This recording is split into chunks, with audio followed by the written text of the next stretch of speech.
Hey everyone, so this is my review of Avengers Infinity War. There will be spoilers, major spoilers, so if you don't want to hear those, go see Infinity War and then come back, or if you just don't care, well, then you should just keep listening anyway.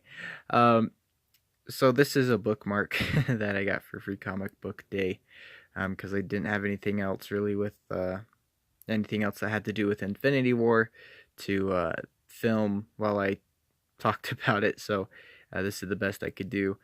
Um, so I really enjoyed Infinity War.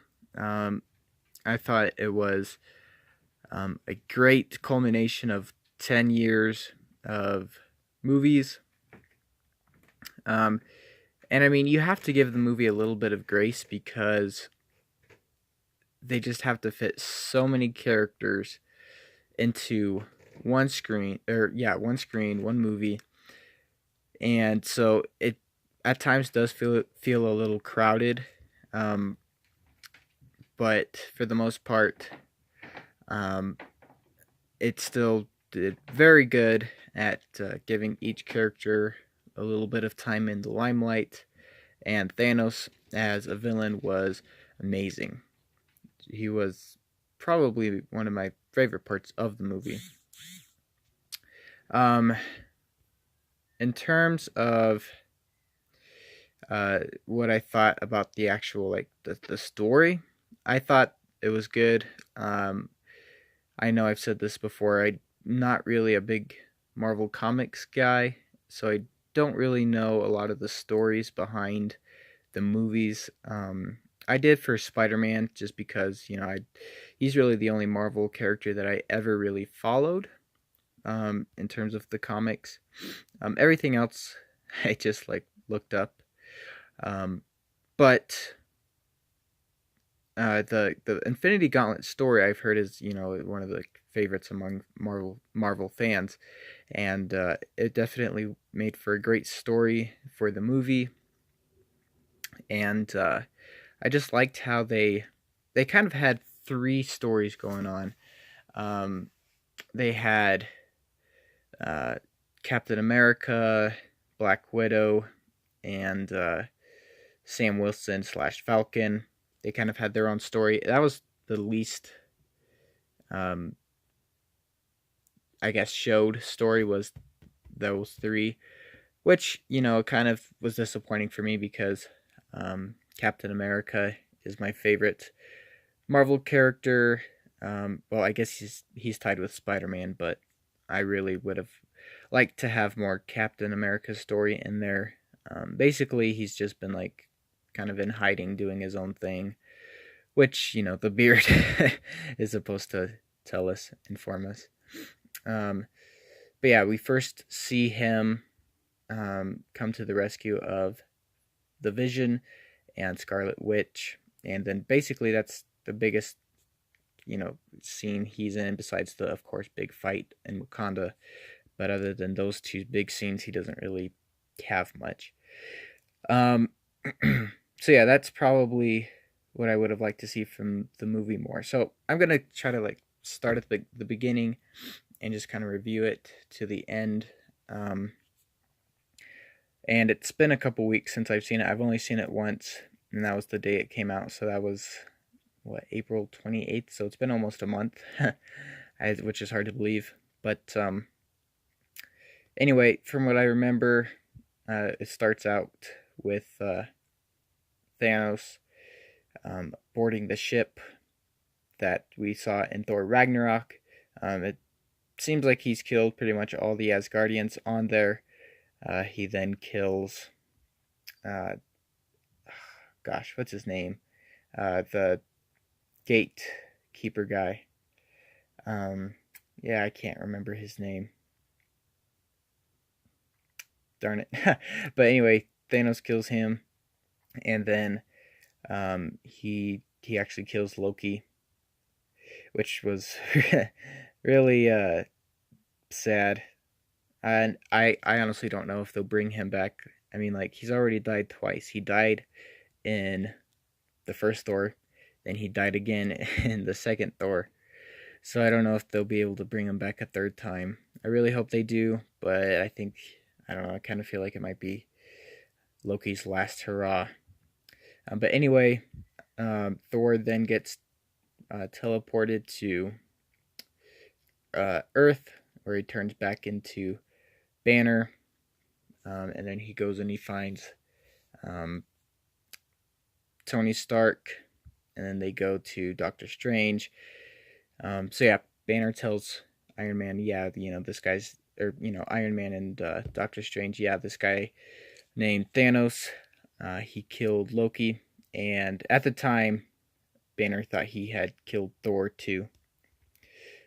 So he tells them that, and basically right after he gets done telling them that, New York is attacked by Thanos's henchmen. They're looking for the Time Stone, which of course Doctor Strange has, and so there's a big fight scene, and we get a new Iron Man armor. It's now all made up of nanobots, which I didn't really like that much. Some people thought it was cool, but I don't know. Iron Man really felt like the most grounded character. Like if you just had enough money, you could actually become Iron Man. That was always what was cool with Tony Stark. Is like, yeah, if some rich guy ever really wanted to become Iron Man, he just would need to find the materials, and of course, have enough money, and he could become Iron Man. With the new nanotech, it's like it's kind of gone beyond the realm of possibility. Which, I mean, it's Marvel, and superheroes are obviously beyond the realm of possibility. But at least Iron Man did feel a little grounded in that sense, and just I thought the nanotech took away from that. That's just me. Spider-Man, the Iron Spider suit also has that technology in it, and we do get to see that suit, which is, when it is revealed, it's pretty awesome. He has the legs and everything that he does in the comics, so that was cool. I still like the classic costume better, but I still thought this suit was pretty cool. And so anyway, the minions, they retreat back into space, but Iron Man, Spider-Man, and Doctor Strange take the they hop on board and follow them back to Titan, which is Thanos' homeworld, or at least it used to be. And, sorry, I realize that I'm like making this sound super boring. It's not. It's a really great movie. I have a cold and I have a headache right now, so I'm sorry that it sounds like I'm just kind of getting through this, but I really want to get this review done. But it's really it's an awesome movie. This whole scene was very action packed and everything. The humor was awesome. So yeah, I think I'll just focus on what I liked, and that way I'll be able to talk about it a little bit more and talk about my theories for the next one. So anyway, yeah. Long story short, the whole movie is following, like I said, 3 different stories.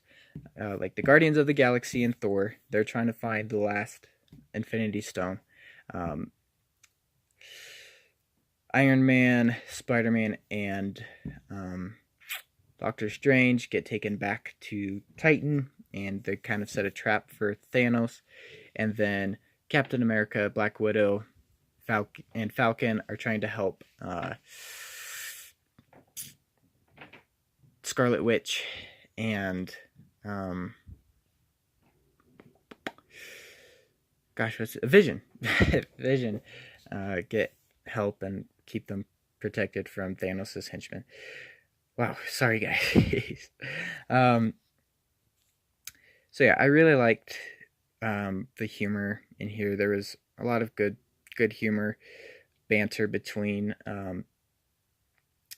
Thor and Star-Lord. That was probably the funniest scene, where they're going back and forth. I didn't the whole scene on Wakanda was supposed to be like the big kind of climax where everybody's fighting against Thanos' minions, trying to protect the Mind Stone, which is in Vision. Um, yeah, that whole scene was just kind of like, eh, I don't know.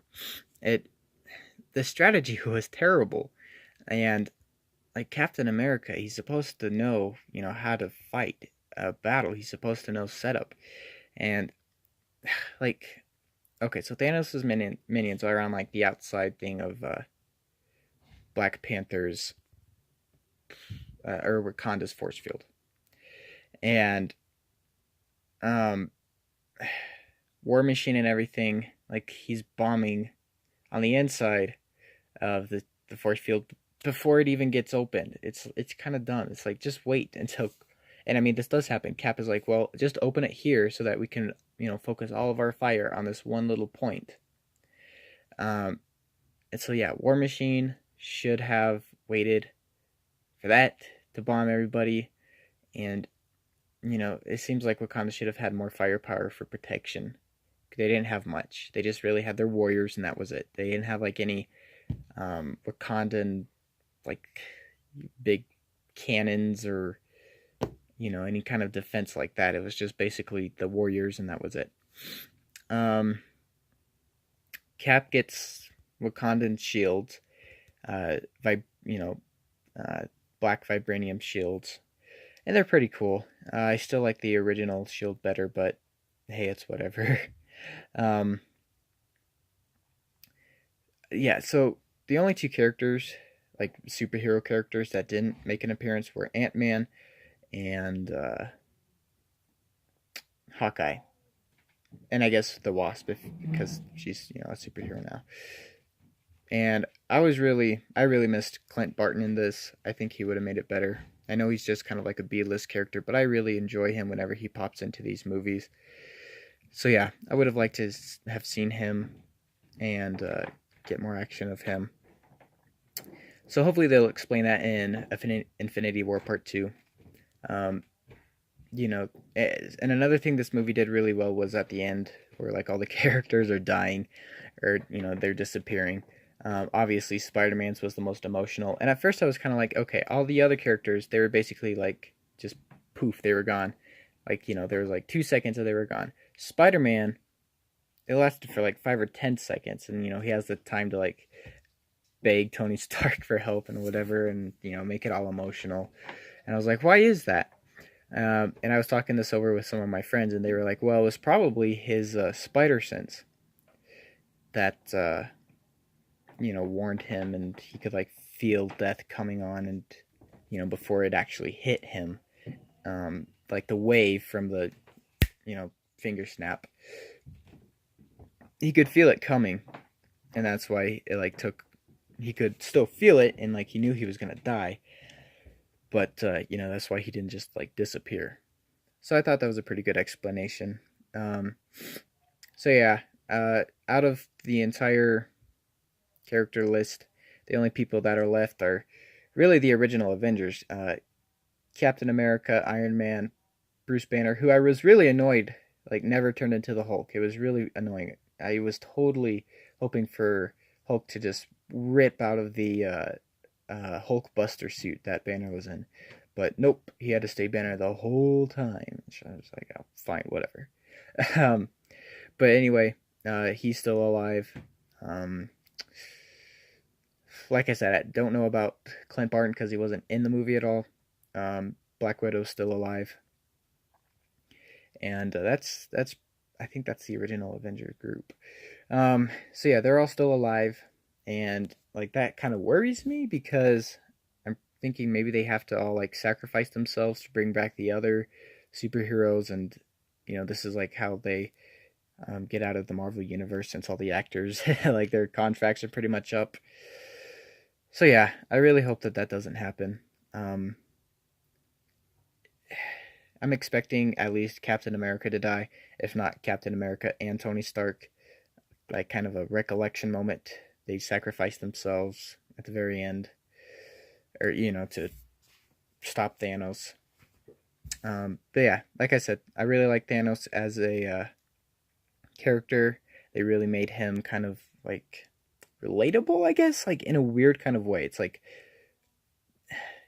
when you're having like a debate with somebody and they make a valid point, even though they're still wrong, you're still kind of like, well, I see what you're saying, but you're still totally wrong. That's what it's like with Thanos. Like his whole scheme to wipe out like half of the population of the universe. It's like, okay, I see what you're saying, but I also, a friend of mine said this too. If he has the universe, or if he has the power to wipe out half of the universe, then why doesn't he just make a multiple of everything, right? Like instead of killing half of everything, just duplicate everything twice, and there you go. You have just as many. You have twice the resources now, and you can support the population that you were going to kill. If he has the power to kill him, he should have the power to like, make him appear. Because like the Infinity War gives you almost limitless power as far as I understand it. So I don't know why he doesn't do that. And that right there kind of like negates the whole entire movie. It's like why doesn't he just create double of everything? Unless he just is, like a sick psycho and does like to kill people, which is still possible. And so that does add the villain effect to him. It's like, well, he could create double of everything, but instead he chooses to kill half of everything. And so that does put a more sinister twist on Thanos' character. But yeah, anyway, that's just a couple of my theories and thoughts from the movie. Yeah, I thought it was a good movie, great movie. I thought it was better than Black Panther, not as good as the first Avengers. I thought it was better than like Guardians of the Galaxy, but not as good as Spider-Man Homecoming. Oh, I don't know. I think it was as good as Spider-Man Homecoming, but it wasn't as good as like Captain America: The First Avenger or anything like that. But it was still a very good movie. Definitely should go see it. It's like, the big celebration of 10 years of Marvel, and it's really the beginning of the end for the original Avengers, in my opinion. Kind of the last hurrah of the first part of like the Marvel universe before the second part with Captain Marvel and New Avengers and everything like that starts to take place.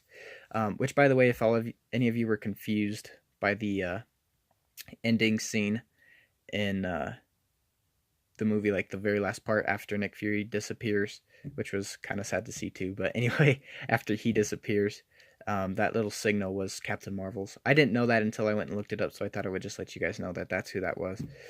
He was paging Captain Marvel. And so, yeah, I guess we'll see what that movie looks like. I'll see it because it's Marvel, but I'll have a review for that when that comes out. I'm not going to give any speculations at this time or anything. But yeah, definitely go see Avengers Infinity War. Good movie, and, will definitely be one to remember. Let me know what you guys thought of the movie. Let me know what you thought of this review. Sorry it was kind of choppy and like I was kind of monotone the whole time. But like I said, I have a cold and I kind of have a headache right now. So it was probably a bad time to do a whole movie review. But I just really wanted to get this out there, get it posted. So yeah, thanks so much for watching. And I'll talk to you all later. Bye.